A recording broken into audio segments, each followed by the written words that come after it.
Karen tripped my nephew with her cane. I'm a Homeland Security chief. You never think it'll be your family until it is. I've stopped smugglers on the southern border, interrogated cyber criminals who spoke in code, coordinated intelligence with agencies most people think are just acronyms in spy movies. But what I wasn't ready for was a woman named Karen Lancaster, wearing a vest she printed herself, swinging a metal cane at my 10-year-old nephew in the middle of a park. My name is Devin Rains, Regional Director of Homeland Security Operations for the Pacific Sector. But around my nephew, Ty, I'm just Uncle Dev. Rachel, Ty's mom, and my younger sister had recently moved into the Willow Downs development. Clean lawns, pastel homes, those two perfect neighborhoods where you can smell the passive aggression in the mulch. I had my doubts, but Rachel insisted it was a fresh start. Fresh was right, and something about the whole place reeked of fake smiles and plastic authority. It was Sunday. Sunny. The local park near the HOA clubhouse had just reopened after some safety upgrades, and Rachel invited me to take Ty there while she ran errands. Ty's a smart kid, bookish, ADHD, quiet but kind. He was wearing his NASA Explorer hoodie and bouncing a tennis ball as we strolled past a kids' reading circle under a pergola. That's when we first noticed her. Karen, white visor, oversized sunglasses, clipboard, and a cane that tapped harder than necessary. She watched Ty the moment we entered the path. Then, like she'd spotted a threat, she snapped, "Hey, you slow it down. No running near HOA structures." Ty wasn't running. He looked up, confused. "I'm just walking." She marched toward him. "You've been warned already." She didn't finish. She stuck her cane out and tripped him. Ty hit the pavement hard. Elbow scraped. Glasses cracked. Ball flew into a drainage grate. I dropped to my knees beside him, adrenaline already rising. "Ty, are you hurt?" He nodded, fighting tears. She did it on purpose. I turned to Karen. "Did you just trip my nephew?" She crossed her arms. "He was threatening residents. He fits the profile of troublemakers I've documented in this area. He refused a lawful HOA warning. You're lucky I didn't call in our patrol unit." I stood, slowly. "My name is Devin Rains, and your HOA patrol is about to learn what real federal enforcement looks like." She blinked. "You can't speak to me that way. I have authority over this community." I pulled out my ID badge. "I run Homeland Security enforcement for this region, and you just assaulted a federal official's family member." Her lips parted, eyes darted. A few parents had started filming. One gasped. Someone whispered, "Oh my God." Then Rachel showed up, and the moment her eyes landed on Ty, on the blood, on the cracked glasses, on the woman holding the cane, she dropped her groceries and sprinted. Karen stepped back. Too late. The fire was lit. We rushed Ty to urgent care. Nothing broken, but the doctor documented the swelling and confirmed this was a deliberate fall, not accidental. By the time I got back to Rachel's, my phone was blowing up. The video had hit Facebook, TikTok, Nextdoor, and local Twitter feeds. Karen strikes again. She tripped a child this time. "Did you see the badge that guy showed Homeland Security?" She's done. Finally. The next day, a local high schooler DM'd me with screenshots from the HOA's private incident log. It listed Ty as subject male. 9/11 reunions, dark hoodie, known hyperactivity, possible theft risk. There was even a photo of him sitting on a bench. Rachel stared at it, shaking. She was tracking him. I called one of my field analysts to dig deeper. What we found next was bigger than Karen. The entire HOA compliance committee she ran was fake. The bylaws were never updated. Her patrol was made up of neighborhood volunteers misled into thinking they had power. Karen used their names to justify her authority, and the fines they were sent to a PayPal under KL, Neighborhood Services. She wasn't just out of control. She was running a private surveillance racket, targeting children and minorities under the mask of community safety. Karen had finally crossed the wrong family. She'd run unchecked for years, hiding behind a fake HOA title, a cheap laminated badge, and a cane she used like a weapon. But this time, she didn't just trip a child. She tripped a federal line she didn't even know existed. And I was done letting it slide. By Monday morning, I was already 2 steps ahead. My team, 2 off-duty DHS cyber analysts who owed me favors, dug into everything we could find about K, L, neighborhood services, and the so-called Willow Downs HOA. What we uncovered would have made any fraud investigator's jaw drop. Karen's fake HOA website listed bylaws copied from 3 different neighborhoods, none of which matched Willow Downs' actual zoning codes. Her compliance reports were stored in a free Google Drive folder labeled HO Business with 2 S's. The Venmo payments for fines routed to her personal account with tags like weed height violation, child noise citation, and unregistered minor. She was literally billing families for their children's behavior. It turns out my nephew Ty wasn't the first. Elena, a single mother of 2, reached out to Rachel via Facebook. She said Karen fined her $100 for her son's unauthorized wheel scooter use. Her son has cerebral palsy. She said if I didn't pay, I'd lose park privileges.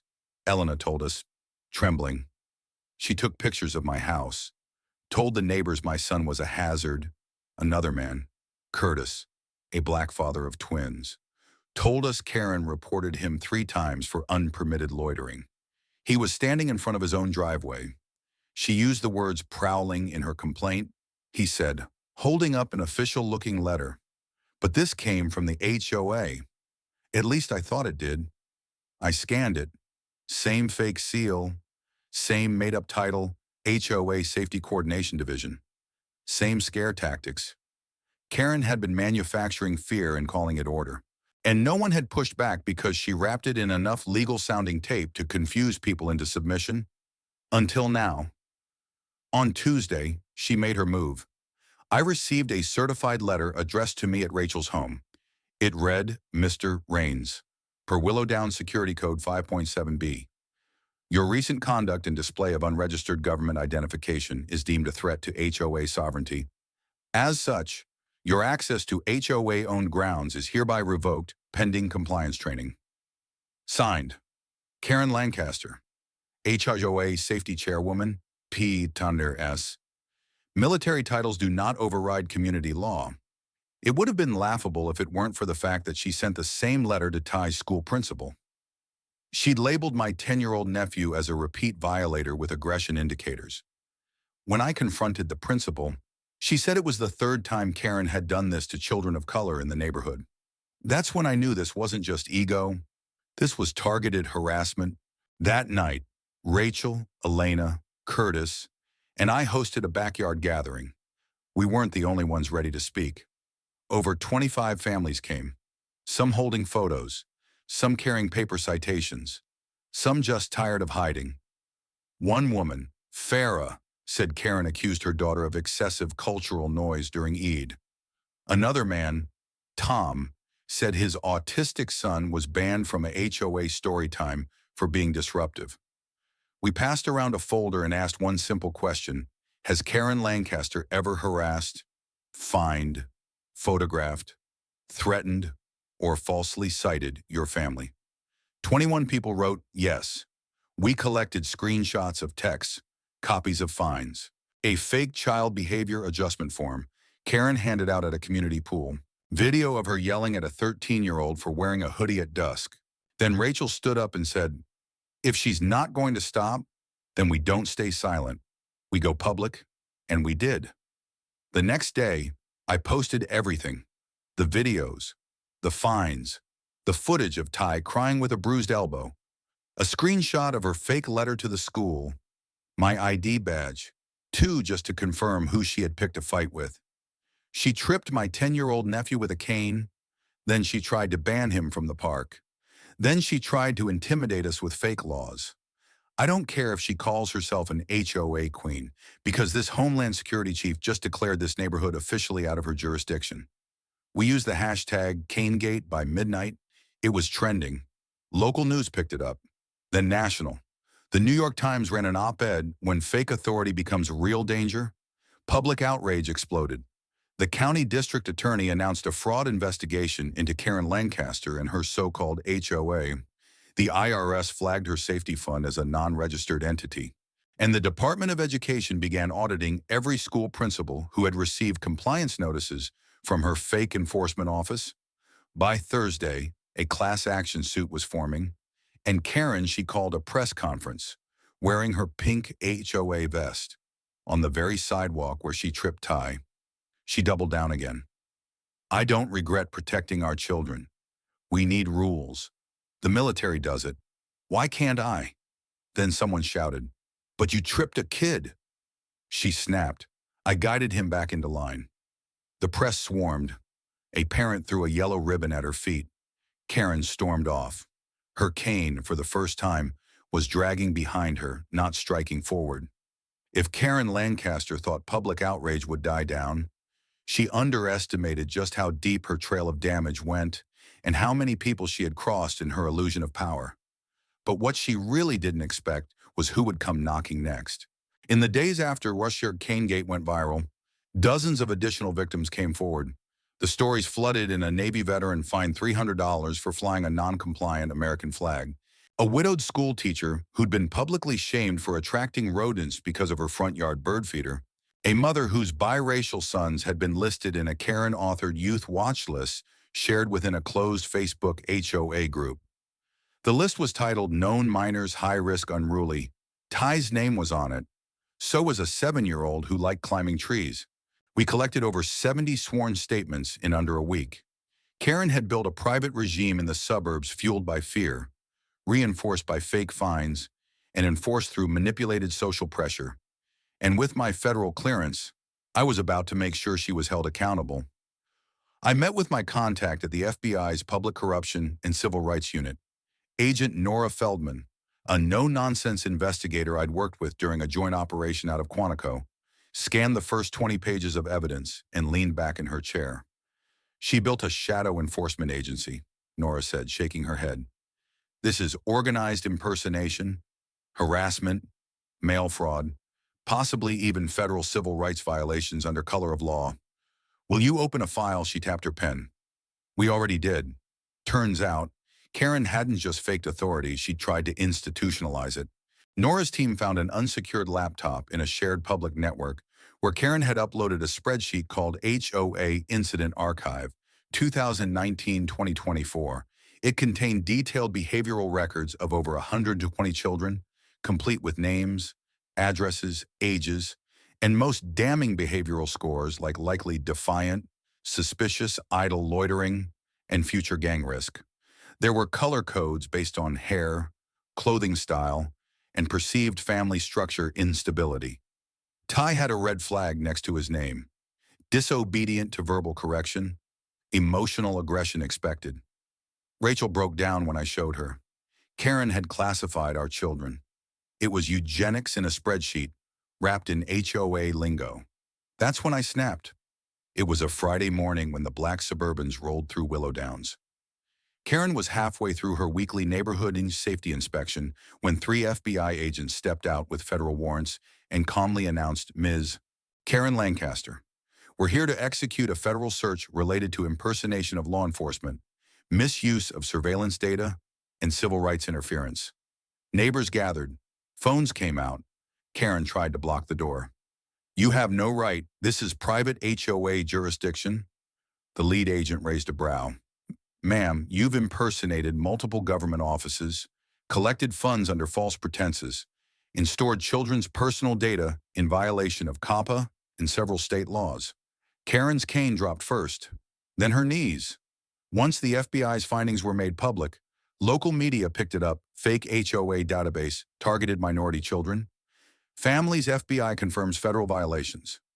The entire neighborhood erupted. People who had stayed silent out of fear, embarrassment, or convenience now saw it clearly. This wasn't just Karen being strict.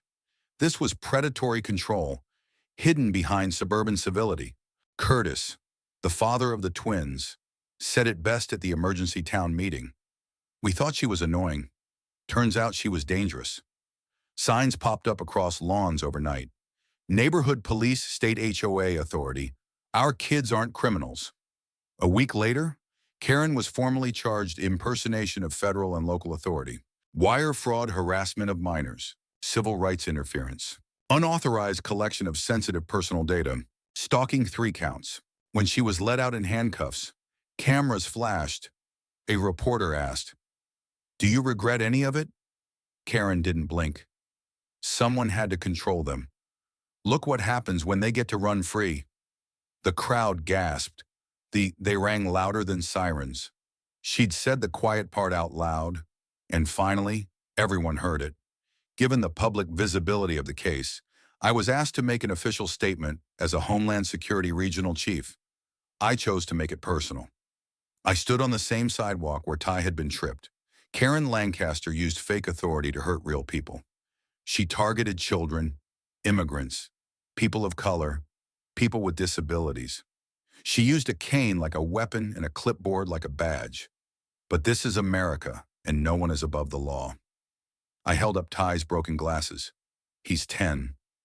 This is what her rule looked like, and now it's over.